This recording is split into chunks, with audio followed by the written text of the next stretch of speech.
Hey, Ryan, it's been 2 years at this point, since you've had a chance to compete. I'm wondering, does it feel real yet, or do you got to wait till Saturday night and you're actually in the cage to know that this is going to happen? Well, this part feels real, I guess. This isn't normal. So, yeah, sure. It's just good to be back, man. Yeah. What's the journey been like for you, man? There's been all kinds of COVID and fight cancellations and just trouble getting opponents. What's it been like during this time away for you? It's been frustrating, to be honest. But it's been, obviously, no more than everybody had to deal with for the last year. But fortunately, the gym's been fine. Everything's been fine. Family's good. Everyone else is good. So no complaints there. The COVID canceled the first event. The one against Ricardo Lamas. That was a shame, obviously, for everybody. Rescheduled in August. Everything good to go. Training. Bogus medical test cancels that. Get yanked from the card like 10 days ahead of time. Which that was. And then, of course, like a week later, they go, oh, yeah, oops, sorry about that. And, of course, that doesn't fix anything. And then wait, train. Finally get a great opponent in Dan Ige, the ranked fight that I was looking for, waiting for a very long time.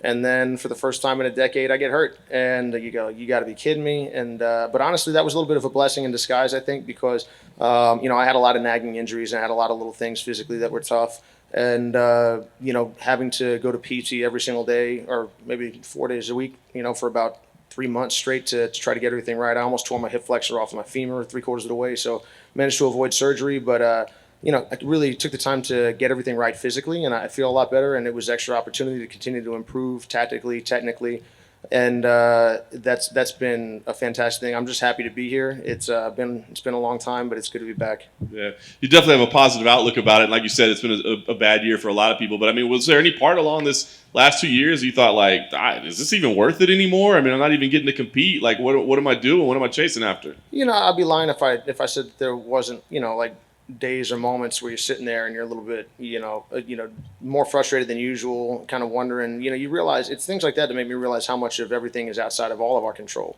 You work hard, you do your best, but that's life in a nutshell, man. It's like so many of the things that work out could have gone the other way, and it's easy for all the things that have ever worked out in my life are because I'm awesome, and all the things that don't work out is because I got cheated.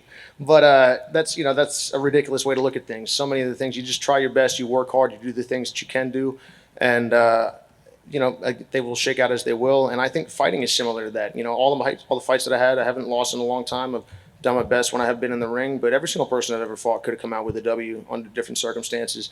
And any time that I've struggled, I could have done a lot better. So it's just a reminder that that's just the nature of everything. And a lot of times, things look different, from a distance, and that can be distracting. I guess almost like from a fan perspective, you act like if you won, you would always win. If you lost, you'd never beat that guy. Neither of those things are true. So this has just been a good reminder. I'm excited to be here. Friends and family have helped me so much. I couldn't be here without their push, and I'm just thankful. It was very well said. Look, I know you called out everybody in the division, and we're looking for the ranked matchup. You get Ilia. I guess at this point you fight anybody, right, just to fight. But what do you think of the matchup? Because stylistically, it does look like it's a pretty intriguing matchup. Yeah, I'm excited. I think Ilia is a great opponent. He's very tough. He brings a lot of skills to the table, and I was initially told when I got bumped from the rankings due to inactivity that was, beyond my control. I wasn't turning down fights. I was begging for fights, and I got crickets for the most part. And then the ones that did come up, were torpedoed for frustrating and, again, not my, doing. But anyway, when I was told I would be able to fight back in the rankings, I was excited, but due to timing, who's available, that wasn't on the list. And they asked about Ilia Topuria. I looked up who he was. I'd seen him fight prior. He's a very tough guy. I came here to fight the best. He represents a great challenge and a great opponent, and that's why I signed up immediately. I don't turn down fights. If you're good, if you're tough, I don't care who you are. I will fight you. If you're yelling about me and you're not very good, you can buzz right off. But as far as Ilia, he's a tough opponent. I think he's top class. I think that he's as good as many people in the top 15 already. And I look forward to competing against a big challenge on Saturday. And if we come out of there with a good outcome, I want to get right back in. And as far as I'm concerned, I am in the top 10 right now, because you look at how many people have been bumped out where I was ahead. We've got people that beat guys that are outside of the top 10 that are now 9, 10, 11, 12. That's fantastic. I'm glad for them. But I'm effectively at that same spot, had it not been for, circumstance. So I would look forward to getting back in and, and sorting out some of that unfinished business. But regardless, I look forward to competing again and again and again in quick succession, as long as I make it out of these things relatively unscathed. Nice. And I was gonna say last thing for me. I mean, it sounds like you do kind of want to fight frequently, maybe make up for a little bit of lost time. But I mean, do you feel like you're gonna have to go on the rampage again, calling people out, or are you hoping that people step up to the plate this time? I think at a certain point, if you put together enough sustained success, people should not be allowed to say no to you. And also, the whole like, oh, too high risk, high reward. I'm like, get out of my face with that nonsense. And the other thing is, I'm putting my money where my mouth is, because I know how good Ilia Topuria is, I know how tough he is, but the fact of the matter is he's only 2-0 in the UFC, and he just got in recently. And I can't ask other people to do things that I'm not willing to do. And as far as I'm concerned, I'm here to face the best challenges possible. I think that I represent a lot of that to a lot of people, but Ilia represents that to me, and that's why I immediately signed up. And if I put my money where my mouth is and I come out of that with the right direction, I think that kind of demonstrates that other people in my mind ought to be doing the same thing. But regardless, I'm going to fight with everything that I can. I will play with all my skills on Saturday. I'll give it everything I got, and we're going to move forward in the positive direction, win, lose, or draw. Ryan, right behind him. Hey, Luke. Hey, man. Excuse me. Actually, can you come back to me real quick? Sorry. For sure, dude. Hey. Ilia's done some interviews leading up to this fight saying, he trains with 30 black belts all the time. Like, he has, 7 or 8 submission wins in his 10 pro careers. So for those, and he's obviously boasting about his grappling skills too. For those that aren't familiar with the different aspects of jiu-jitsu, how would you compare his grappling skills to yours inside the octagon? A fight's a fight, and I'm glad that Ilia is confident. If he weren't, he wouldn't belong here.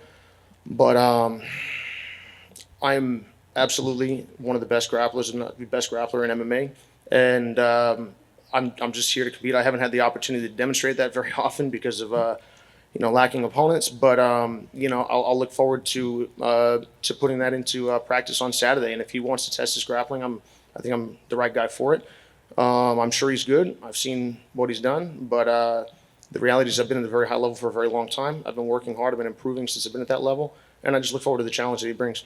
And you said you would be fine of him testing his grappling against you. But what if this fight stays standing? How have you watched any of his striking at all, and are you impressed with his striking? Of course, yeah. No, Ilia's very tough. I'd say a lot of times MMA is interesting because I think a lot of people have to convince themselves that the other guy isn't very good, in order to get in there.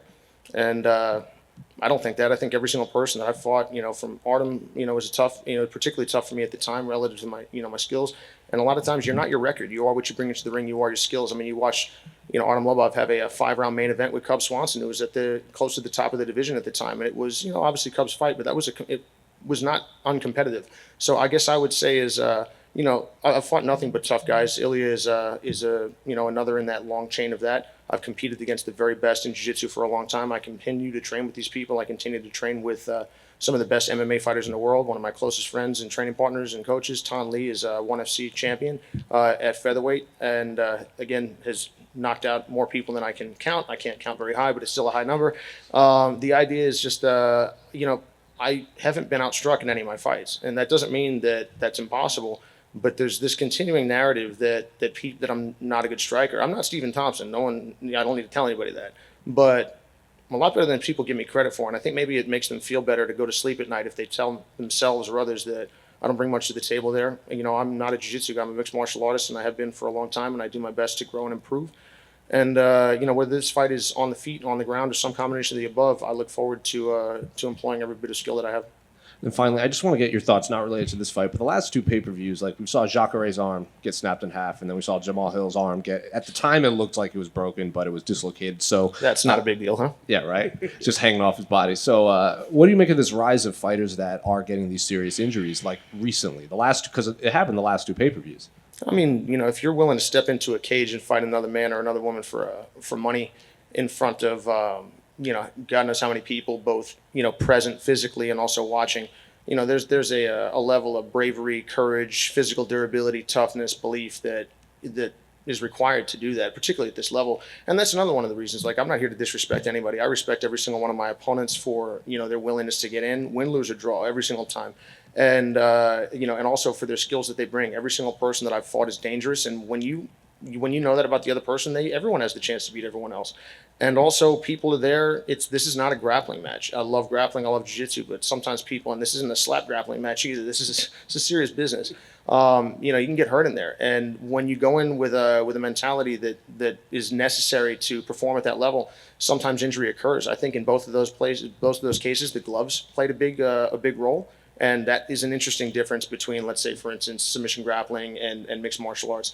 It's like you got a little brick on the end of your hand, and if that thing gets caught in a weird way, you can be SOL. But I don't know. I think that that's a small sample size, and it's tough to make any sort of grand statements beyond ouch.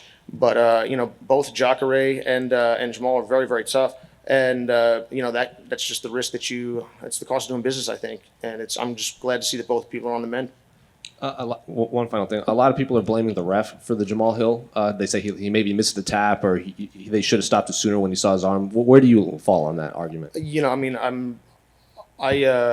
don't have the fight right in front of me, so I can't say it. But I think a lot of times people end up blaming the referee. The refs have a tough job. You stop it too early, people freak out. You stop it too late, people freak out. Obviously this is serious business, and you are getting hit in the head. You try to limit that. You do have the possibility of having a joint injured. But I would always prefer to have extra time to fight. I don't want anyone stopping my fights. If that means that I take an extra 5-10 punches, I would love for that not to happen. But I got to be honest, I want the opportunity to continue. I mean, look at Ben Askren versus Robbie Lawler. What a fight! You could have easily stopped that one without any complaint partway through.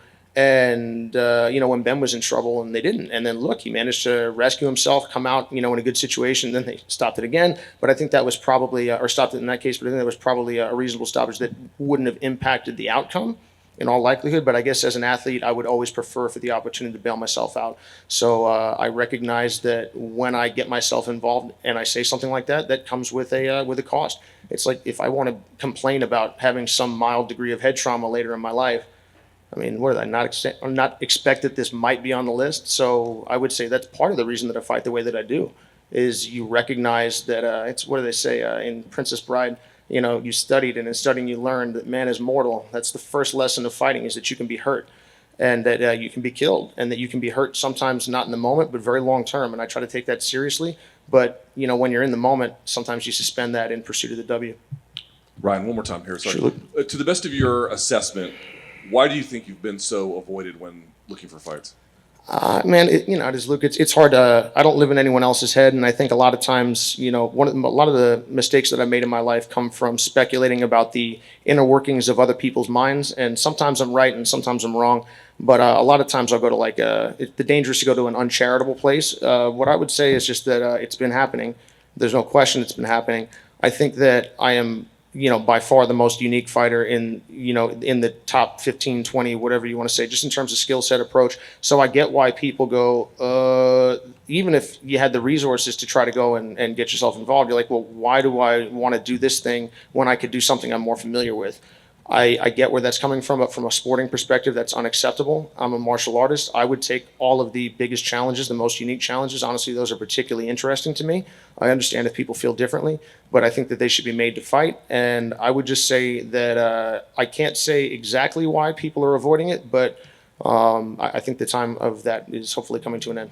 And in terms of your grappling, certainly your place among the best grapplers in MMA is there. But I guess I wonder, when you think about the game and your value add there, what you're doing that your contemporaries, even very good grapplers, are not doing, what is your edge there? How do you view what you do that the game is kind of missing at large? Well, all I can say is that I'm trying to fight in a way that is meaningful to me and makes sense to me and accomplishes my goals. And my goal is to come here and to play with everything that I have. My goal is to win. My goal is to hit and not be hit. My goal is to play to dominate. And dominate, a lot of times I've been in jiu-jitsu matches that I've lost and won 2-0 that were completely one-sided, and have been in ones that were 15-2 that were a scrap.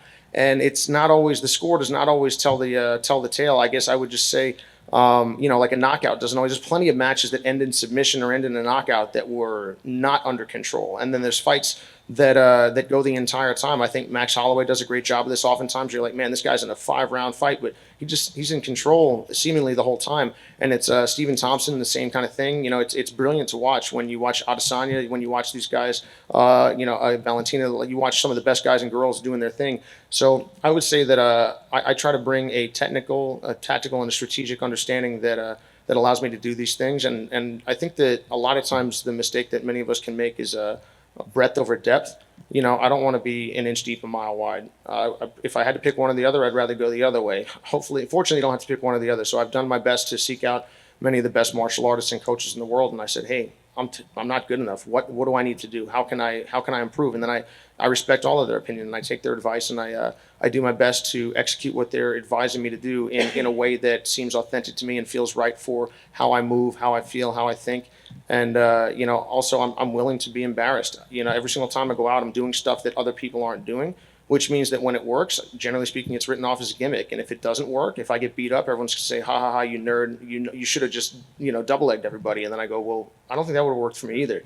So I just say that I think that when Conor McGregor's fighting at his best, I think when many people are fighting at their best, they're willing to take that risk of being out on an island, being embarrassed, being different. But that's always the sort of thing that I think pushes the game, or pushes any game forward. And then 10, 15 years on down the line, we forget that person was out on their own saying and doing things that were a little bit different. And we go, yeah, well, of course, we all know. And then you're like, well, maybe. So I guess I would just say I do my best. I have the courage to be different, and I will display that on Saturday night. Can I ask you what it means back here in the back? Oh, sorry, sure thing. Hey. Can I ask you what it means to be on this fight card? It's back, sold out T-Mobile Arena, first fight card back here in the fight capital of the world, with a sold out, with crowd after the pandemic. Just your thoughts, and being on the McGregor card. Just what does that mean to you? Well, I mean, it's neat. There's no question that it's obviously it's a big event. I've never been a part of something like this going on right now. So it's not even fight night yet. So I would say it's definitely a neat thing. But the reality is that it doesn't affect anything for me. There could be 10 million people. There could be no people. There's not any different. If someone starts to throw a pointed stick or a bottle into the ring and you're allowed to pick it up and use it, that will be different. But it's just you and the other guy and a referee and a ring, and that's all there is to it. I'll do my best. I'll play with everything that I have, and I'll walk in and out of that ring with my head held high, regardless of the outcome, because I know that I prepared with everything that I have. I'll fight with everything that I have, and no matter what, I'm going to move forward in the positive direction and go back and do it again. So, intellectually, I understand that it is neat to be a part of something like this, and I've never done that before. But the reality is that mechanically, there's no difference whatsoever. And just having the fans back, though, after the long layoff, and just having someone there is pretty unique and special, I guess, after a year off. Yeah, I mean, I'm absolutely happy for the UFC, for the fans. It's always it's a neater thing. I mean, as a fan of the sport and sport in general, it's nice to see fans back in the arenas. For obviously Euro Championship is going on right now, and it's a different game when people are in there as a fan. But as a performer, as a player, there is no difference. I don't care if we decide to fight in that hallway or out in this parking lot. I would make a minor adjustment for the hallway or the parking lot just because the floor's harder. That's a real thing. But as long as if they park the octagon out there, I mean, it's 6 1/2 dozen. I'm glad for everybody. I'm glad for the UFC. It's nice to see a return to at least quasi-normalcy. But again, there is no difference. Final question. Can I ask you what your thoughts would be on the commission no longer testing for marijuana? Just what are your thoughts on that? Yeah, I don't think that that's the sort of thing that should be. It's an interesting thing. There's always, whether it's laws, federally, locally, or commissions doing their thing. A lot of times they're not necessarily in step with how people are, or the people with a capital P. And I guess, to see people, obviously, that we had a sprinter, recently she lost her opportunity to compete in the Olympics. As a result of that, I think that's insanity. I understand that the rules are the rules, and there's a certain level of that, but I think that, this needs to be changed. I don't have a dog in the fight at this point, but it's one where you go, hey man, it's just, is this a big deal? Yes, then make it, then fine. Is this a big deal? No, then what are we doing here? I'd like to see that. I'd like to see that adjusted, and I'm glad to see the softening. Again, I'm a big freedom guy. If you want to go hurt yourself, I would strongly advise you not to do it. But hey, man, if you want to jump off of that bridge, that's on you. If you want to go smoke 15 pounds of weed every single day, that's on you. You want to sell it to my kid, we're going to have a problem. But other than that, it's just basically, do I support, are you injuring anyone and are you taking an unfair advantage? No? Then it's not my concern what you're up to. And I'd like to see commissions, I'd like to see laws reflect that. Ryan over here on your left, just over here. Oh, hey, how you doing? Good. So you talked at length about how you had a long layoff, and it wasn't anything that you did. It was about a bunch of external factors that led to that. I'm just curious about, do you plan on competing more after this fight, win or lose? Oh, you're damn right. And how do you plan to combat ring rust in this fight? Ring rust is not a real thing. Last thing from me, I want to get your thoughts and predictions on the main event. I think there's going to be a great fight. Conor is obviously, we know who Conor is and what he's done. The sport wouldn't be what it is at this point were it not for Conor McGregor, and that's just the truth. Dustin Poirier is a fantastic champion in his own right and has come so far. It's neat to see sometimes when people, they meet early on in their career, and because they were both trending upwards at that time and continue to, but it's a lot of things have happened in that way. It's neat to see how both have grown. Conor has altered the landscape in a very real way, but he also adjusted the landscape on a technical and tactical level in a certain regard.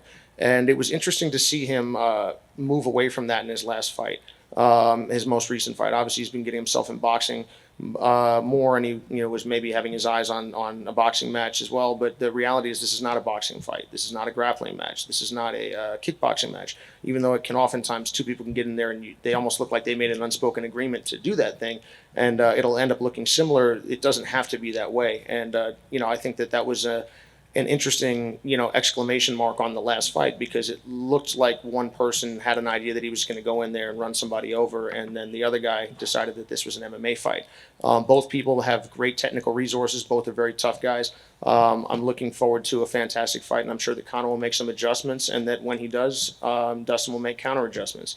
I would just say that, I think this sport's a very interesting place with Conor McGregor in it, so I'd like to see him stick around for as long as possible, Dustin as well. I'm just looking forward to a great main event. Thanks, Ryan. Sure. Ryan, can you share some of your why is ring rust not real?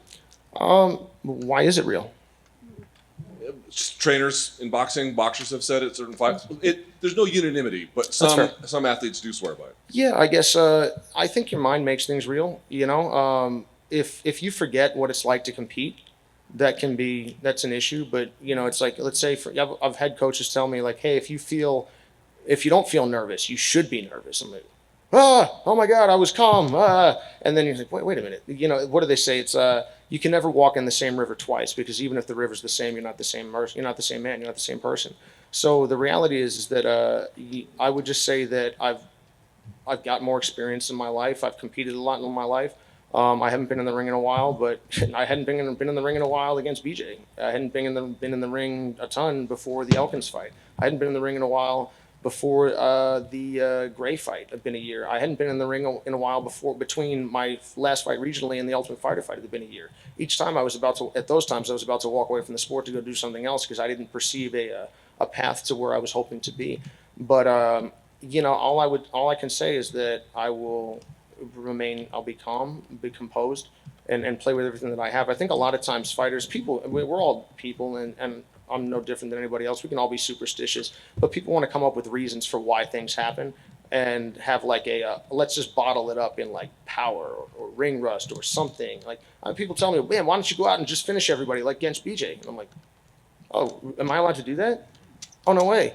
It's ridiculous. Everything is a time and a place. And like you zig when you should have zagged. You do the reverse. Everything's different. People miss punches all the time and they go, yeah, I slipped that. I'm like, no, dude, the other guy just missed. Like there was one against Elkins that I got my hair cut like almost, and I didn't see that one, man. And that was a fight that I think I dominated for 14 minutes and 57 seconds, but definitely not those 3 seconds.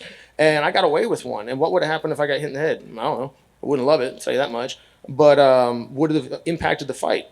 Very possibly, maybe not. There's certain people in MMA and in anything, you see, they could get hit in the head with a sledgehammer and they seem to be fine. And then oftentimes the wheels fall off at a certain point. But people want to come up with some sort of like tidy phrase for why things happen that we can just write it off and I don't have to think anymore. And I think that's honestly, that happens in martial arts, that happens in everything. And that's why oftentimes the thing that activities don't push forward and understanding doesn't deepen. And I would just say, no matter how I feel on Saturday, I will breathe, I will be calm, and I will play with everything that I have on the night. And I don't. If I come out with a good outcome, that's fantastic, and that's what I fully will work to do and expect to do. But if I come out with a not great outcome, I will.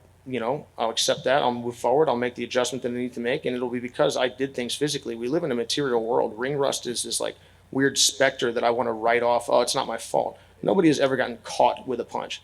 You were either standing in a place you could be hit or you were not. None of you can punch me now. And it's not down to lack of skill, and all of you guys could beat me up, but you'd have to come over here to do it. So I would just say a lot of times I think there's a narrative adjusting that goes on, and I think fighters do this a lot, particularly because of the small sample size of fighting. I mean, you beat somebody once, people act like it would always happen, or you lose once, particularly like decisively or seemingly decisively. People act like it would happen all the time. I mean, just look at basketball. I mean, 7 games. Can you imagine they played 100 games? Who's to say we'll win? But March Madness is wild because of what? It's a one-off. Fighting is wild because it's a one-off, and it's also a more volatile game in terms of its ability to end in an instant. But I think that because of the very small sample size nature, it allows for a lot of witchcraft in people's mind, and I just don't buy into that. I hope that makes sense. Yo. One more. I think you went to South Carolina to train with Steve Thompson. Mm-hmm. Can you tell me what was the thought process with that? Was it mutual? What did you get? What did he get? The thought process is, hey, there's Stephen Thompson. He's awesome. Wait a minute, he's my buddy. I should go hang out there, and we should train martial arts. And Stephen's one of the best strikers in mixed martial arts and has been for a long time. We met in 2012, my first trip to TriStar. I met him and his father, Ray, and I started training with Stephen on a very consistent basis, I think 2013, 2014. And, anytime you have the opportunity to go and be around, good friends, good people, and also some of the best martial artists in the world, I think that you take that opportunity with both hands. And so it was a pleasure to be down there. I try to be useful for Stephen, as a grappling, kind of dummy, particularly given that he's fighting someone who's great in Gilbert Burns. It's pretty cool that he gets to be Stephen Thompson, and the fight starts where Stephen Thompson is Stephen Thompson most of all. I would love to have fights start on the ground. Can you imagine if Damian Maia got to start on top of people? That'd be pretty cool. But for Damian. But anyway, it's that is what it is, and Stephen is just unbelievable. And I don't know if anything that we went over is going to come up in the fight, but I know that the things that Stephen helps me with always do, because again, that's where the fight starts for me. I don't have an option of avoiding that portion of the engagement. And I would just say that I hope I'm always helpful, but I'm definitely thankful to be there. I'm thankful for them as my friends and my training partners and coaches. And I'll look forward to as a fan watching Stephen's fight and cheering him on after mine. Thanks, guys.